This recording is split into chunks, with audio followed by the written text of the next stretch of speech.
पाकिस्तान की आन, पाकिस्तान की शान, इमरान खान। रावलपिंडी तैयार हो।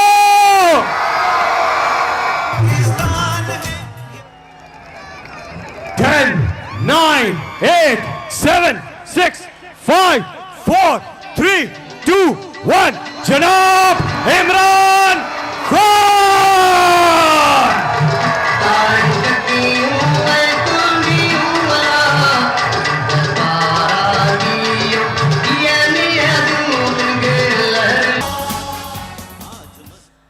अल्लामा इकबाल का शेर है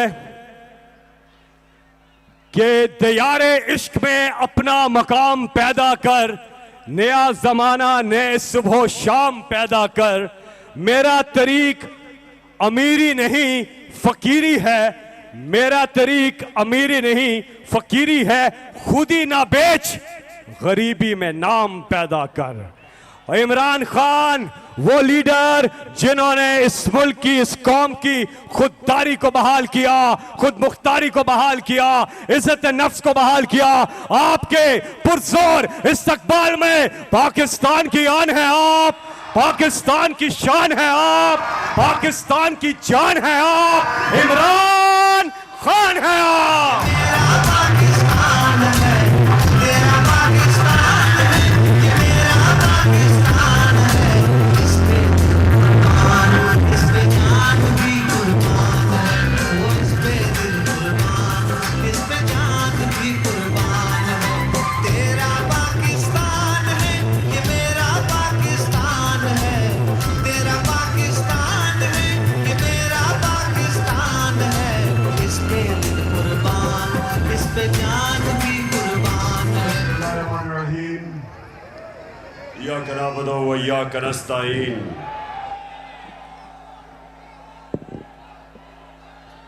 मैं सबसे पहले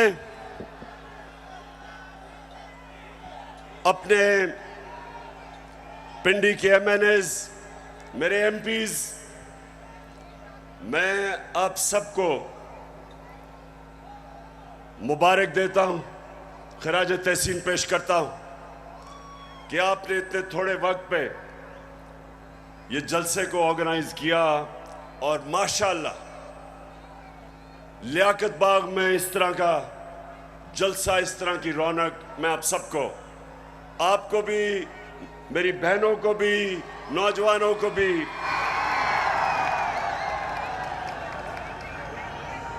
अच्छा,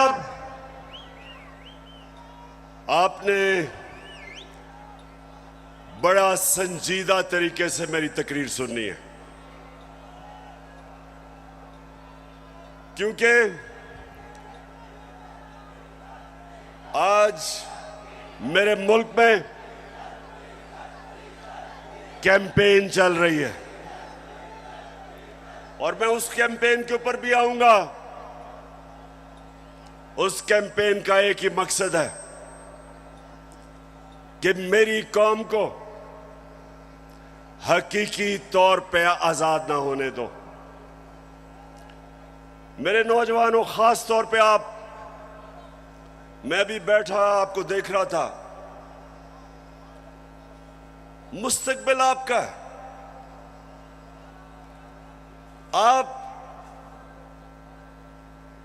आपने ये फैसला करना है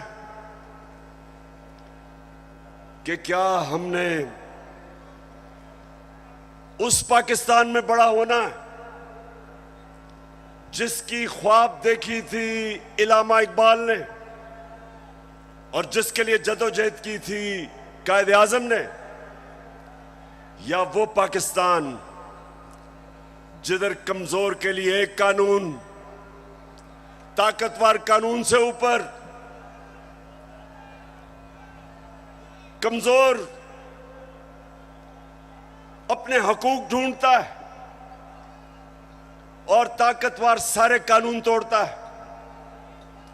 ये पाकिस्तान जिस तरफ जा रहा है, मेरे नबी सल्लल्लाहु अलैहि वसल्लम ने तकरीबन 1500 साल पहले कहा था कि तुम्हारे से पहले बड़ी कौमें तबाह हुई।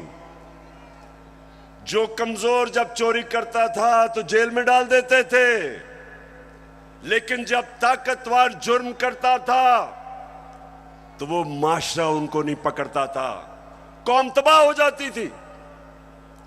आज अगर हमारी कौम एक अजीम कौम नहीं बन सकी तो वो जो मेरे नबी सल्लल्लाहु अलैहि वसल्लम ने 1500 साल पहले कहा था उस वजह से नहीं हो सकी। जिस मुल्क के ऊपर उसका सारा करप्ट टोला डाकू ईवानों में बैठ जाए और आम आदमी अपने बुनियादी हुकूक की तलाश में हो, जितनी मर्जी चोरी करनी है बड़ा डाकू चोरी करे, उसको पाकिस्तान का जब निजाम इंसाफ का निजाम नहीं पकड़ता उस मुल्क का कोई मुस्तकबिल नहीं है। इसलिए मैंने अपनी हकीकी आजादी की तहरीक का आगाज जो आज मैं शुरू कर रहा हूं मैंने लियाकत बाग से किया, क्योंकि ये एक ऐसा तारीखी जगह है कि जो पाकिस्तान की मूवमेंट में कायदे आजम के साथ लियाकत अली खान खड़े हुए थे, उनकी शहादत यहां हुई थी। मैं ये चाहता हूं कि मेरी सारी कौम आज तैयार हो जाए। जिस जदोजहद के लिए मैं आज आपको निकालने आया हूं, क्योंकि ये आपके मुस्तकबिल का मसला है।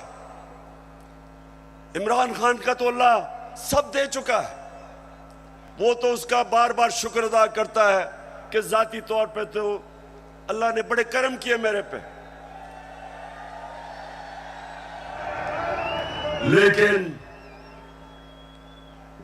मुझे आपकी फिक्र है पाकिस्तानियों, जो आज मुल्क से हो रहा है मुझे आपकी फिक्र है।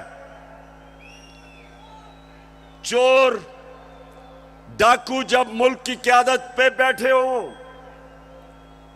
और यहां ताकत में वो लोग हों जो जाती मफादात के लिए और अपनी अना के लिए मुल्क के मुस्तकबिल को तबाह करते हैं, इनको सिर्फ अवाम की ताकत शिकस्त दे सकती है।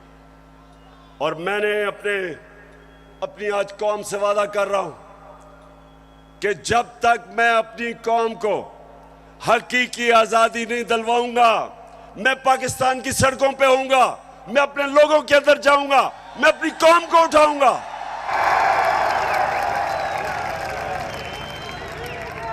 क्यों? नौजवानों सुनो, क्यों इमरान खान को हटाने की जरूरत पड़ी? क्यों बैरूनी साजिश? क्यों बैरूनी साजिश से इमरान खान को हटाया गया? जरा सुने वजह क्या थी।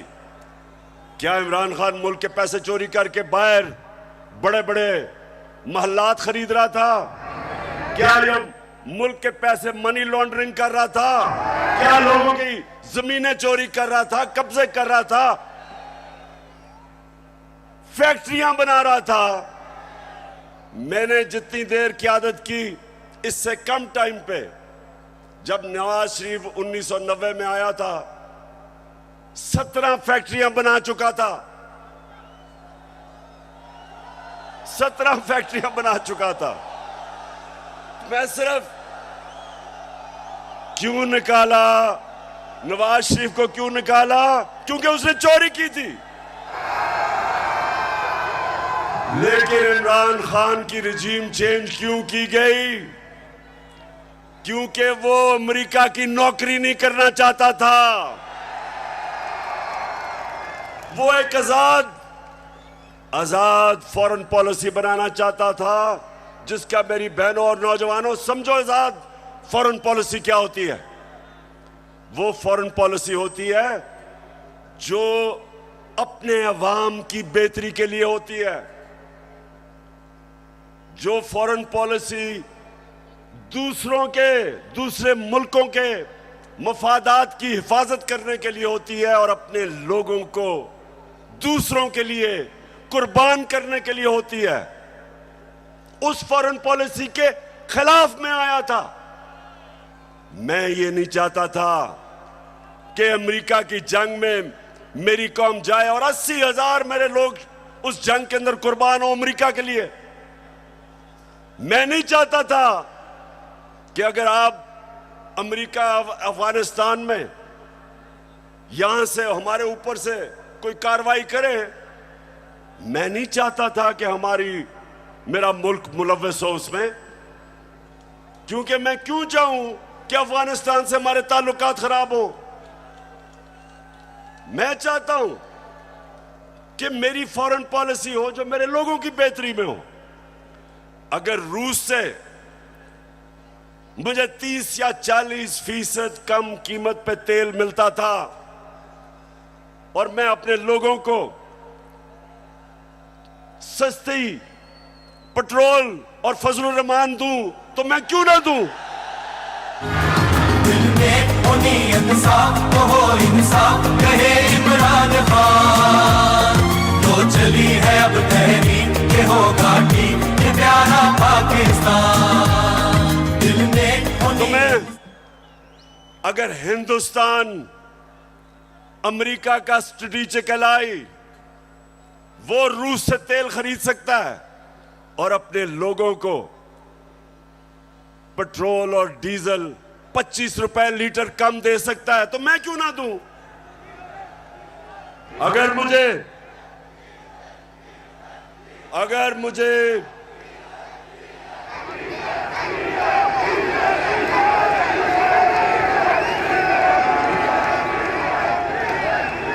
सुने नौजवानों, यह जरूरी है सुनना। देखें, अब आप समझ जाए, आजाद फॉरेन पॉलिसी है हिंदुस्तान की। उनका मुल्क सारे फैसले करता है अपने लोगों की बेहतरी के लिए। हमारे यहां जो गुलाम बैठे हुए थे, फैसले करते हैं दूसरे मुल्क के लिए, अपने लोगों को कुर्बान करते हैं।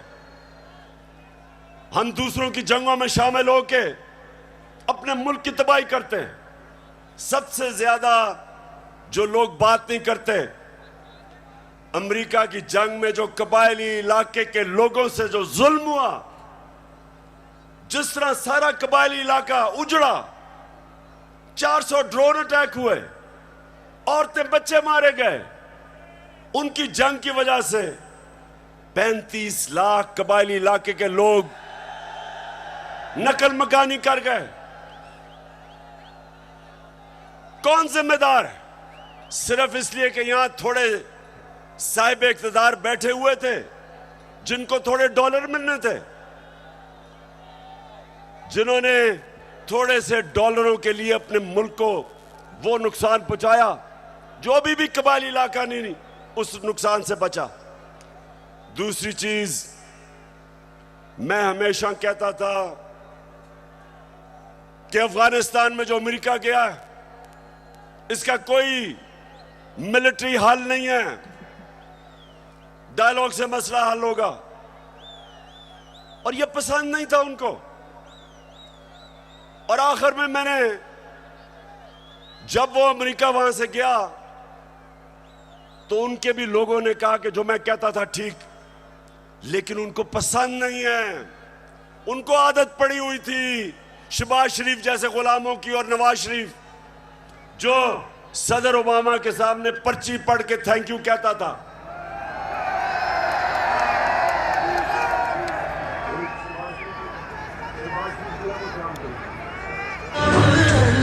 खुदा के काबे से।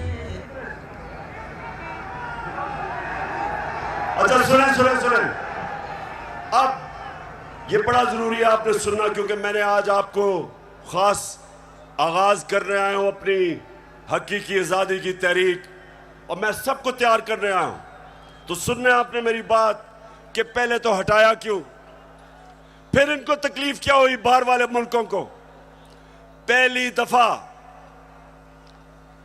पहली दफा पाकिस्तान का प्राइम मिनिस्टर ओआईसी की मीटिंग में जाता है, यूनाइटेड नेशंस की जनरल असेंबली में जाता है और क्या कहता है? कहता है कि मुसलमानों को बड़ी तकलीफ होती है जब हमारे नबी सल्लल्लाहु अलैहि वसल्लम की शान में गुस्ताखी की जाती है। आजादी राय की आड़ लेके सारे फोरम के ऊपर पहली दफा, बल्कि पाकिस्तान के लीडर ही नहीं, दुनिया में भी किसी मुसलमान लीडर ने यह बात नहीं की। और उसकी वजह से मुझे सबसे बड़ा फख्र यह है कि पहली दफा दो मगरबी लीडर्स, रूस के प्रेसिडेंट पुतिन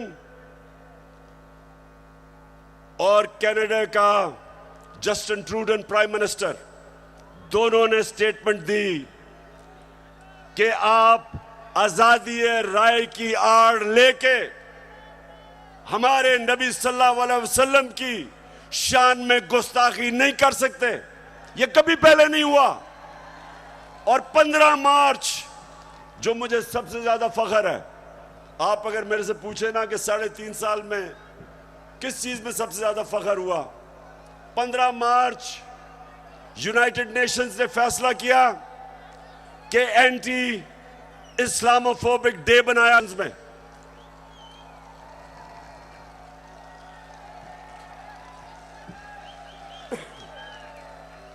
तो मेरे पाकिस्तानियों, ये वो लोग जो आदी हुए थे, वो तिफल क्या गिरेगा जो घुटनों के बल चले, इनके आदी हुए थे,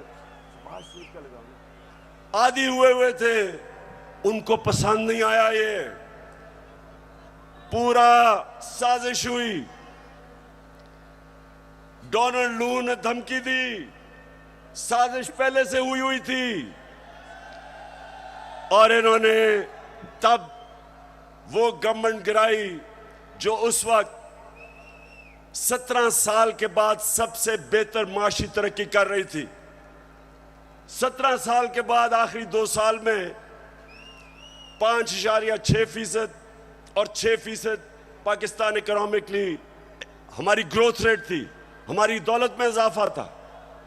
उस गवर्नमेंट को गिराया जिसकी रिकॉर्ड एक्सपोर्ट्स थी, रिकॉर्ड टैक्स कलेक्शन, बैरून मुल्क पाकिस्तानियों ने रिकॉर्ड रेमिटेंसेस भेजी।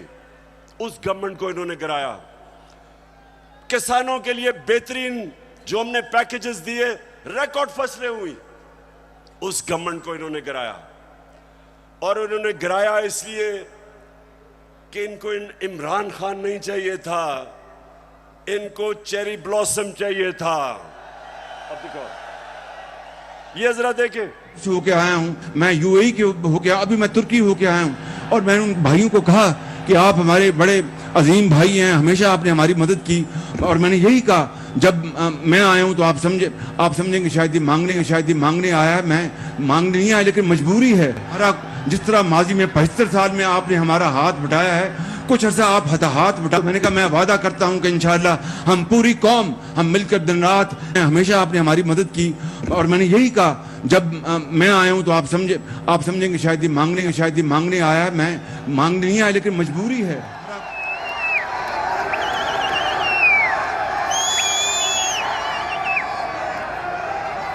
तो मेरे नौजवानों, मैं इसलिए आपके पास आया हूं, मैं भी मांगने नहीं आया, मैं आपको तैयार करवाने आया हूं कि अगर इस वक्त मेरी कौम खड़ी नहीं होगी, इस तरह के लोगों की गुलामी करेंगे जो कहता है कि जी हम तो भिखारी हैं, बेगर्स आर नॉट चूजर्स। तो मैं, अब सुने जरा मेरी बात, मैं अगली बात करना चाहता हूं। देखिए, पाकिस्तान में जब ये आए, अब मैं सिर्फ बताना चाहता हूं कि लोगों से हुआ क्या 4 महीने में। मुझे जितने लोगों ने बताया कि जब उनके पास बिजली के बिल आए, कौम के ऊपर गुजरी क्या है, कि किस तरह उनको समझ नहीं आ रही आम सफेद पोश लोगों को कि बिजली के बिल दें, बच्चों की फीस दें, खाना दें। बिजली जो हमारे जमाने में 18 रुपए यूनिट था, मैंने 5 रुपए यूनिट सब्सिडी दिलवाई कि कम करो, वो आज 36 रुपए यूनिट है, दुगनी हो चुकी है।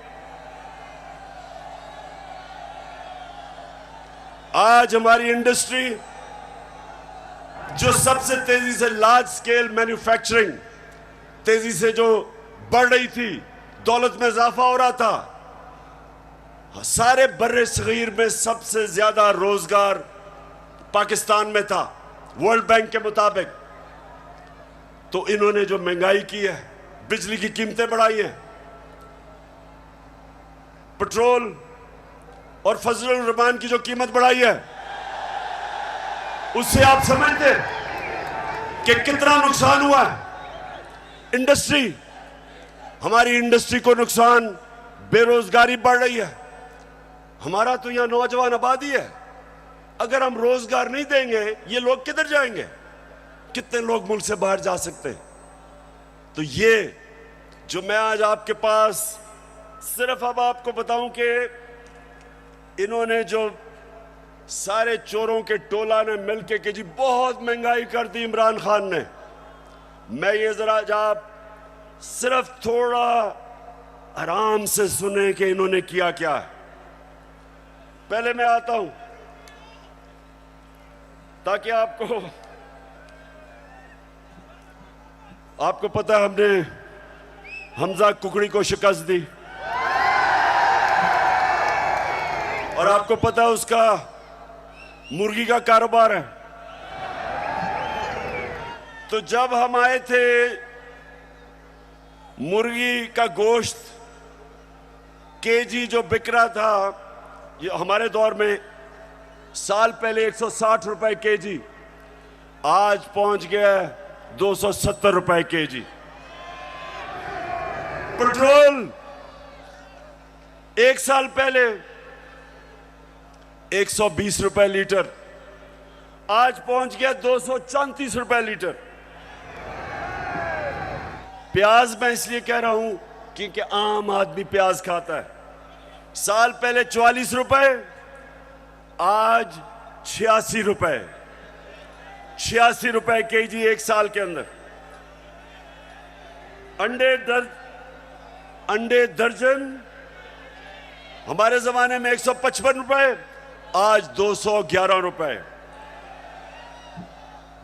चावल साल पहले 95 रुपए, आज 121 रुपए। दाल माश आम आदमी खाता है, साल पहले 240 रुपए, आज 366 रुपए। चक्की का आटा साल पहले 70 रुपए केजी और आज 105 रुपए केजी। ये खाने पीने की आम आदमी की मैं चीजें बता रहा हूं, मैं पैसे वालों का हालात नहीं बता रहा, मैं अपने आम पाकिस्तानियों का बता रहा हूं। मसरूर की दाल साल पहले 157 रुपए केजी और आज 330 रुपए केजी। ये सुनते रहे, ये महंगाई कम करने आए थे। घी साल पहले 850 रुपए, आज 1420 रुपए। और जरा 3 चीजें सुन लें। देखें हमारे ऊपर कर्जे चढ़े हुए हैं। अब जरा सुने, जरा मैं चाहता हूं नौजवानों आप सुने क्योंकि आपका मुस्तकबिल है। हमारे ऊपर कर्जे चढ़े हुए थे, कर्जे कैसे उतारने हैं? दौलत में इजाफा करके कर्जे उतरते हैं। आपकी जब फैक्ट्रियां चलती हैं, बाहर से सरमायाकारी होती है, आपकी किसानों की पैदावार बढ़ती है, दौलत में इजाफा होता है, उससे आप अपने कर्जे वापस करते हैं। मसलन मैंने दुकान के लिए कर्जा लिया, मैंने दुकान बना ली, अब मैंने कर्जा ले लिया। अब जब जैसे जैसे मेरी ज्यादा सेल होगी, मेरी दौलत में इजाफा होगा, मैं कर्जे वापस करूंगा। अब जब से ये आया क्या हो रहा है, बजाय दौलत में इजाफा होने के फैक्ट्रियां बंद हो रही हैं। इन्होंने बिजली की कीमत उधर पहुंचा दी और गैस की। फैक्ट्रियां मुकाबला नहीं कर सकती हिंदुस्तान का, एक्सपोर्ट्स गिर रही हैं। एक्सपोर्ट्स हमारे जिस महीने हम छोड़ के गए थे, एक्सपोर्ट्स 3.1 अरब डॉलर था।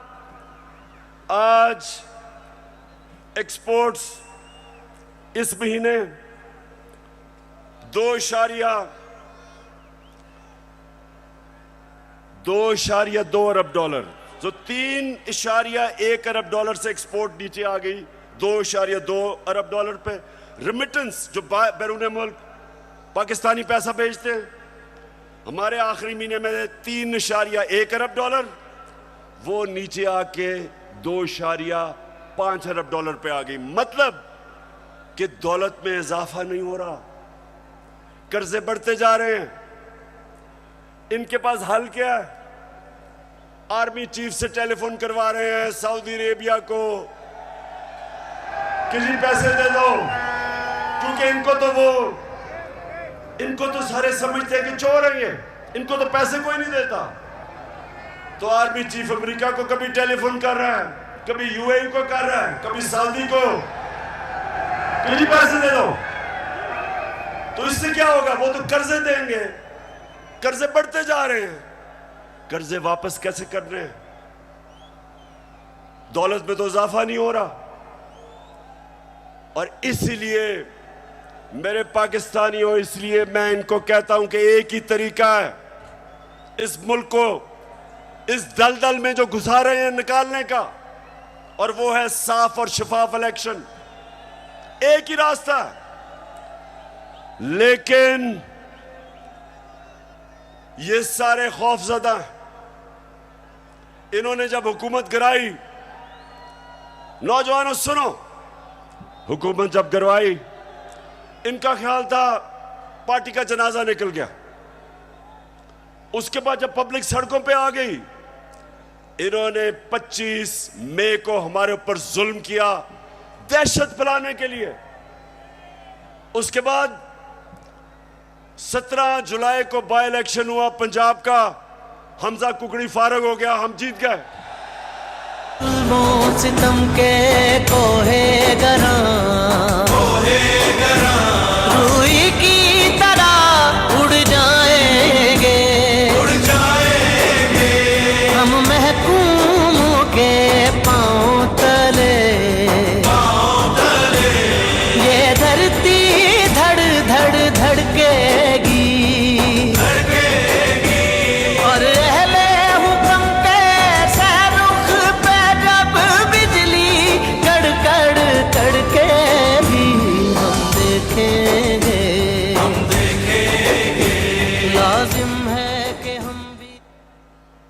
तो जब 17 जुलाई धांधली के बावजूद ये जो इन्होंने चीफ इलेक्शन कमिश्नर बैठाया हुआ है, इसने पूरी खिदमत की मरियम की और हमजा की, पूरी कोशिश की, धांधली की, इंतजामिया इनके साथ, पुलिस इनके साथ।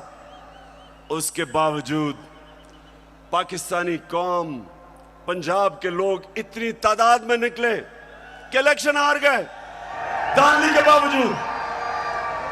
उसके बाद इनको और खौफ आ गया। उसके बाद इन्होंने एक और प्लान लेके आए।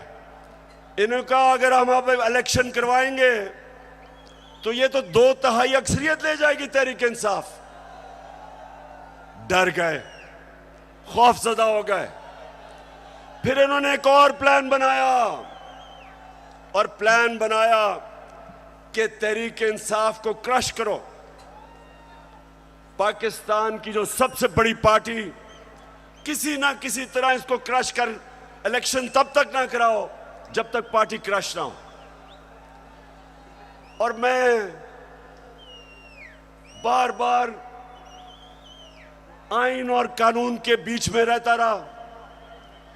25 मई को जो इन्होंने जुल्म किया, उसके बावजूद अगर मैं उस दिन डी चौक में, अगर मैं उस दिन वहां से अपना धरना खत्म ना करता, मुझे पता था कि शाम को खून होना है। मुझे पता है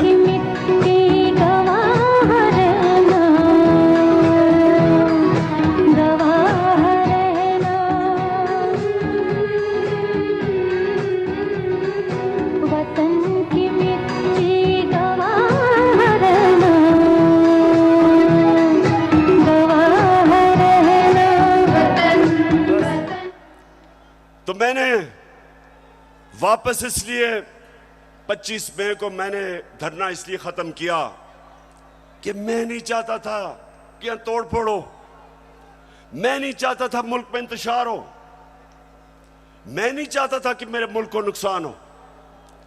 और मुझे पता था कि जिस तरह पुलिस ने दहशतगर्दी की और रेंजर्स ने हमारे ऊपर जिस तरह रबर बुलेट चलाई औरतों बच्चों पे, मुझे पता था कि अगले दिन इंतशार होना था। मेरे ऊपर केसेस कर दिए, 16 FIR मेरे पे काट दी। उसके बाद इन्होंने क्या किया, जरा गौर से सुने ताकि मैं आपको अपना अगला लाएअमल बताऊं। इन्होंने किया क्या, इन्होंने उसके बाद फैसला किया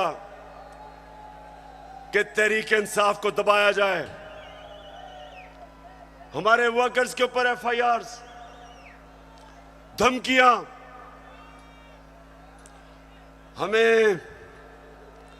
हमें यह कहा गया कि जनाब अगर आप किसी किस्म का, अगर आपने किसी किस्म का कानून तोड़ा तो सारा स्टेट की ताकत आपके ऊपर आ जाएगी। एक बहुत बड़ा इस्लामाबाद में तब्दीली भी हुई। एक मिस्टर एक्स उधर लाहौर में और एक मिस्टर वाई को इस्लामाबाद लाया गया हमें सीधा करने के लिए। देखें, मैं अब आता हूं जिस चीज के ऊपर मुझे सबसे ज्यादा तकलीफ है। इन्होंने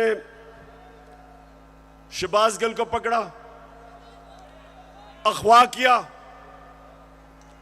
उसको पकड़ के अंदर ले गए, नंगा करके उसको मारा।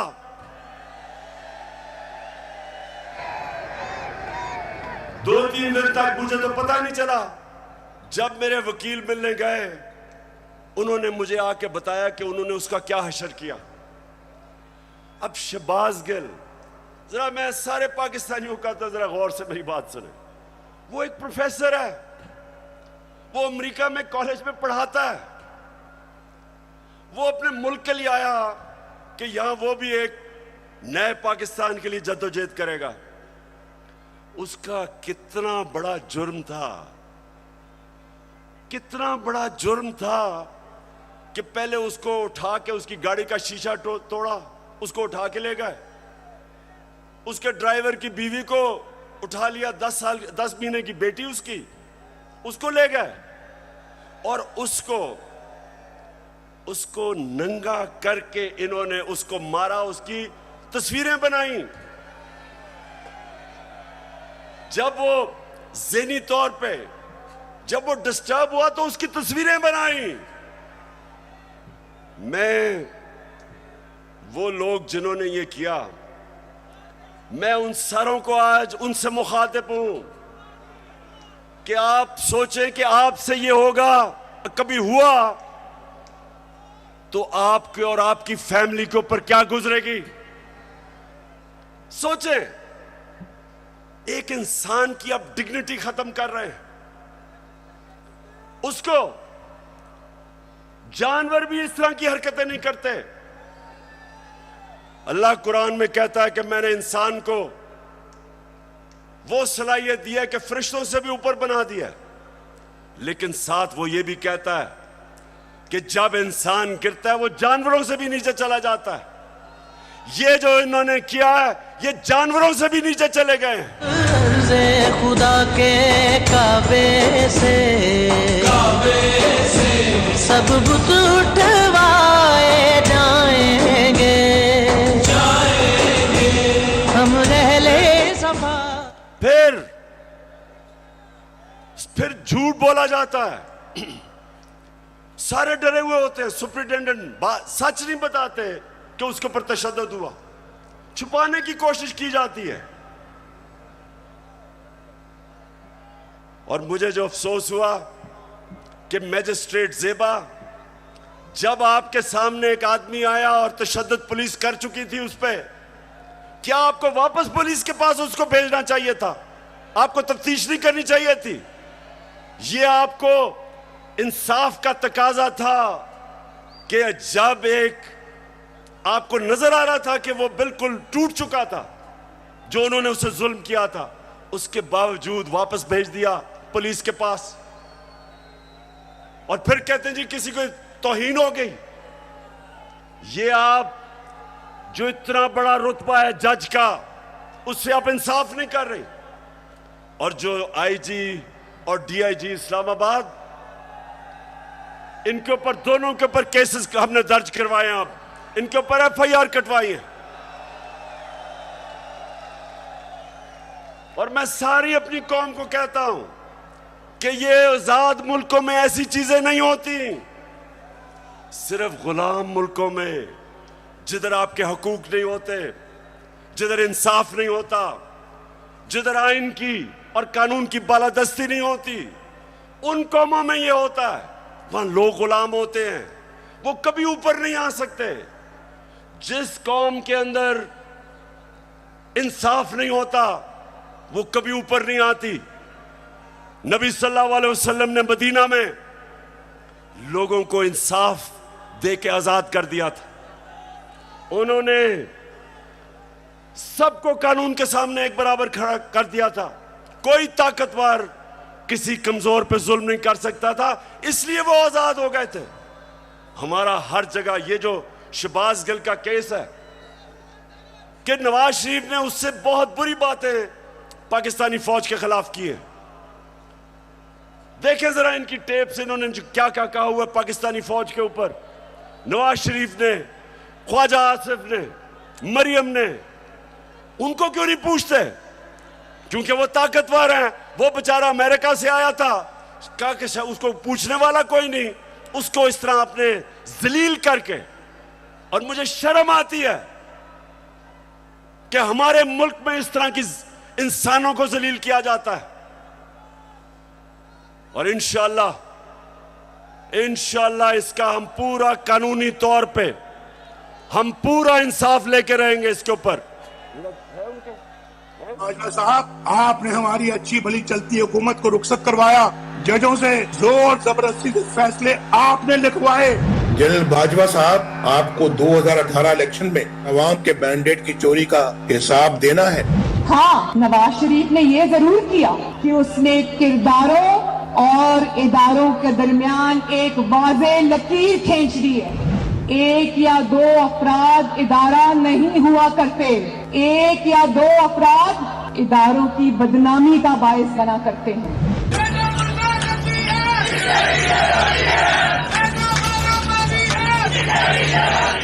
तुम हमें सियासत बतलाते हो, अपने हुदूद में रहो। इसराइल की नौकरी न किया करो, इसराइल के वजीफों पर पलने वाले जर्नलों अपने हुदूद में रहो। बड़े बड़े रैंकों वालों से भी अपने आप को मुहतरम समझता हूँ, तो सीधे हो जाओ। और अगर बिगड़ोगे तो फिर अगर हम बिगड़ गए तो अफगानिस्तान में अमेरिका का क्या हश्र हुआ, खुदा की कसम यहाँ तुम्हारा वही हश्र होगा। और अभिनंदन की क्या बात करते हैं। मुझे याद है चीफ ऑफ आर्मी स्टाफ तशरीफ लाए, पैर कांप रहे थे, पसीने माथे पे थे। दफा के लिए ये पूरी इंप्यूनिटी के साथ अपना सीना चौड़ा करके डिफेंस बजट को क्लेम कर रहे हैं और मांग रहे हैं कौम से। कौम की हड्डियों से गोश्त तक जो है इन्होंने निचोड़ लिया है और उतार लिया। क्यों बेटी, आप जज बने और आप फैसला करें कि ये हमारी फौज को क्या ये नुकसान पहुंचा रहे हैं या ये डैमेज करते थे, या वो जो शहबाज गिल ने का वो आपको पता भी नहीं चलेगा उसने क्या कहा। इसके मुकाबले में। बहरहाल अगर उसने कुछ कहा तो उसके पास अदालत में जाए, कानून बने हुए हैं। लेकिन नंगा करके किसी के ऊपर तशद्दुद करना, यह किसी भी इंसानी माशरे में नहीं होता। यह सिर्फ जानवरों के माशरे में, बल्कि वो भी मैं कहूंगा कि ऐसे नहीं होता। अच्छा,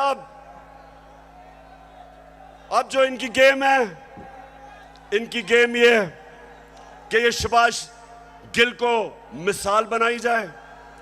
ARY जो कि हमारा मौकफ, तहरीक इंसाफ का मौकफ पेश करता था, जो पाकिस्तान की नंबर 1 चैनल बन चुकी थी, उसको सिर्फ इसलिए बंद किया गया कि जनाब किसी तरह तहरीक इंसाफ का मौकफ ना पेश किया जाए।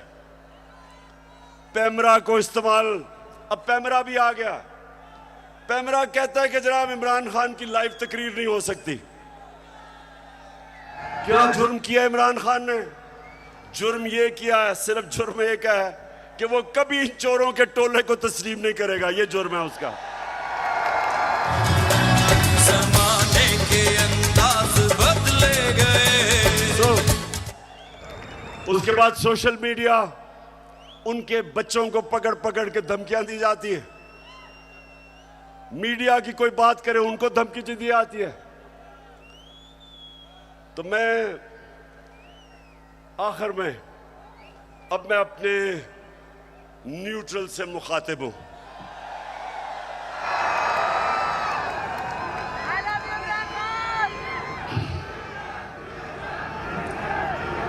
मैं सबसे पहले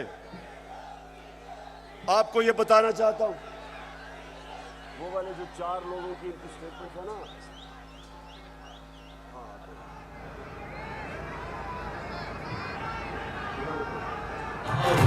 ऐसे एक मिनट अभी नहीं, अब जरा सुने गौर से, क्योंकि मैं अपने न्यूट्रल से मुखातिब हूं। मैं अब जरा उनको बताना चाहता हूं हमारे से हुआ क्या। जब 25 मई को हमारे ऊपर पुलिस ने तशद्दुद किया, तो पुलिस के अंदर से मुझे बताया गया, पुलिस के अंदर से मुझे बताया गया कि जनाब ये पीछे से हमें हुक्म था, यानी कि न्यूट्रल्स का प्रेशर था कि इनको फेंटा लगाओ। जरा सुनते जाए, मैं इस मुल्क के अंदर मेरा जीना मरना है। मैं कोई बाहर नहीं भागूंगा, मेरी कोई बाहर जगह नहीं है, मेरा जीना मरना यहां है। और शायद बाकियों से ज्यादा मुझे इस मुल्क की फिक्र है। तो मुझे ये कहा गया कि ना जनाब हमारे पीछे से प्रेशर है।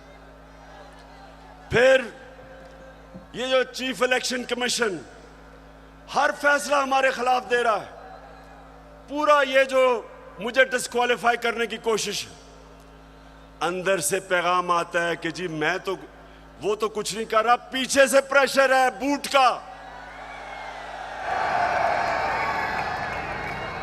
फिर सुनते जाएं, हमें ये जो ऑपोजिशन है, ये जरा मैं चाहता हूं सुने कि बदनाम कौन कर रहा है हमारी फौज को।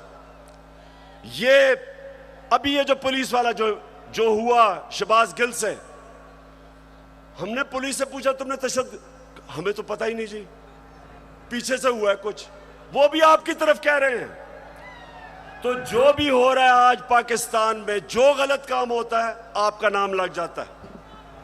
अब जरा ये सुने कि ये जो आपके इस वक्त खैर ख्वाह बैठे हुए गवर्नमेंट में, ये क्या कहते हैं। जिनकी वजह से होता है, जिनकी मदद से होता है, हम उनकी मदद नहीं लेना चाहते और हम चाहते हैं कि अगली हुकूमत का फैसला पाकिस्तान की आवाम करे। के अदम एतमाद सौदे के बगैर मुमकिन नहीं होती। यहाँ पर अदम एतमाद का जो निज़ाम है इस्टेब्लिश के बगैर मुमकिन नहीं है। कोई डील करके इक़्तिदार नहीं चाहते। पाकिस्तान में तहरीक अदम एतमाद उस सूरत में अमूमन कामयाब होती है जब इस्टेब्लिशमेंट आपकी कुछ पे हो। इस्टेब्लिशमेंट करती है, वो डील का नतीजा होता है। जब भी अदम एतमाद से होते हैं तो यकीनन डील करती है। इस्टेब्लिशमेंट के बगैर अदम एतमाद की तहरीक को कामयाब नहीं किया जा सकता, क्योंकि इस्टेब्लिशमेंट भी एक तीसरी कुव्वत के तौर पे या चौथी कुव्वत के तौर पे पार्लियामेंट में यानी मुकर्रम खुद जो है मौजूद है।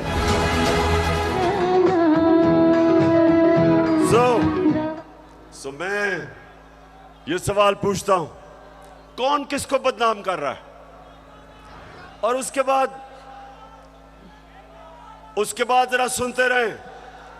हमें पैगाम आता है, मेरे घर से कोई मिलने आता है, उसको टेलीफोन आ जाता है एजेंसी से, जी कि जी आप क्या करने गए थे। मेरे घर में लोग मिलने आ रहे हैं, पुलिस खड़ी है नीचे, उनके जूते उतार रही है। ये पुलिस नहीं कर रही, पुलिस हमें खुद बताती है कि पीछे से न्यूट्रल्स का हुक्म है हमें। तो मैं आज पूछता हूं कि क्या आप न्यूट्रल हैं या नहीं हैं?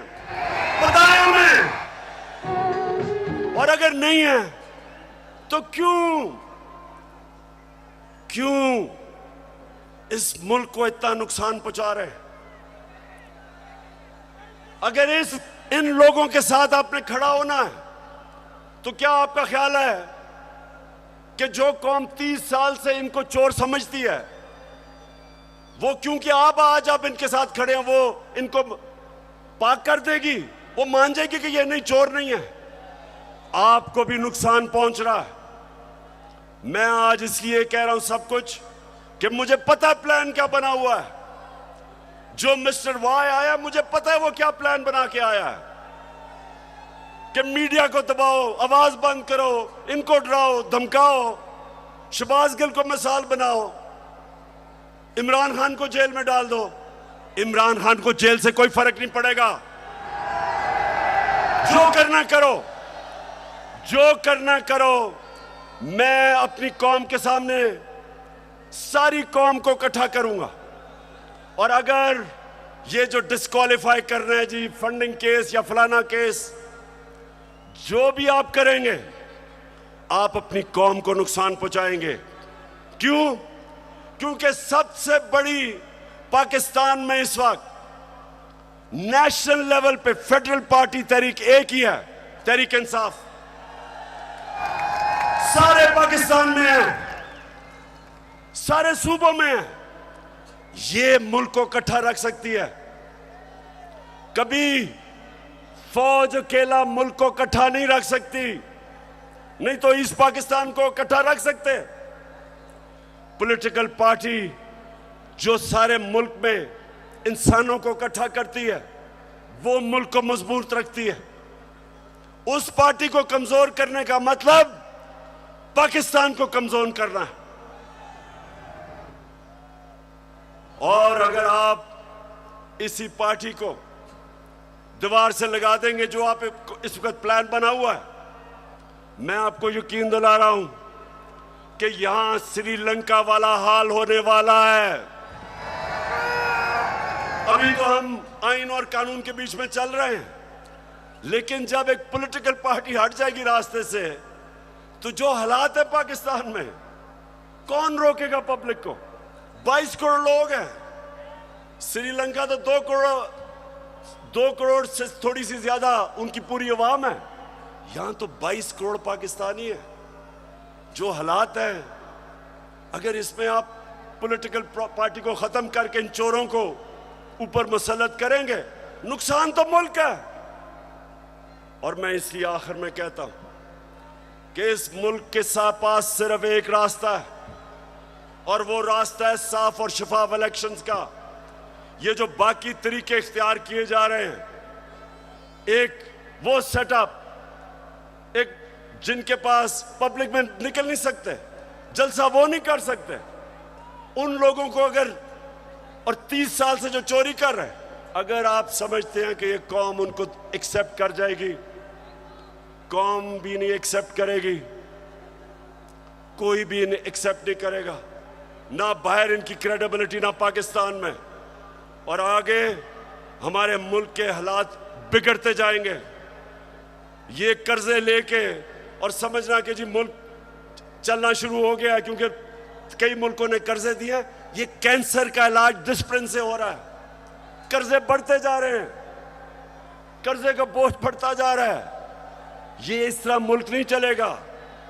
जब तक पॉलिटिकल स्टेबिलिटी नहीं आएगी, माशी हालात ठीक नहीं होंगे। तो मैं आखिर में अपनी तकरीर खत्म करने से पहले बलूचिस्तान के लोग, सिंध के लोग और राजनपुर और डेरा गाजी खान जिधर सैलाब आए हुए हैं, उधर के लोगों के लिए एक तो हम दुआ भी करते हैं, और मैं सारी गवर्नमेंट्स को, पंजाब की गवर्नमेंट को कह रहा हूं कि पूरी तरह मदद करें हमारे इलाकों में। केपी की गवर्नमेंट को कहूंगा कि जो भी हम कर सकें बलूचिस्तान में करें, और जो भी हालात हैं, मैं चाहूंगा कि जो हमारे लोग बड़े खुल के ऐसे मौके पे मोबिलाइज होते हैं, इन लोगों की मदद करें, क्योंकि लोग इस वक्त सैलाब की वजह से बहुत मुश्किल में। और आखिर में मैं ये भी मुबारक देना चाहता हूं सबको कि अभी जो कराची में बाय इलेक्शन है, तहरीक इंसाफ जीत गई है। पाकिस्तान जिंदाबाद।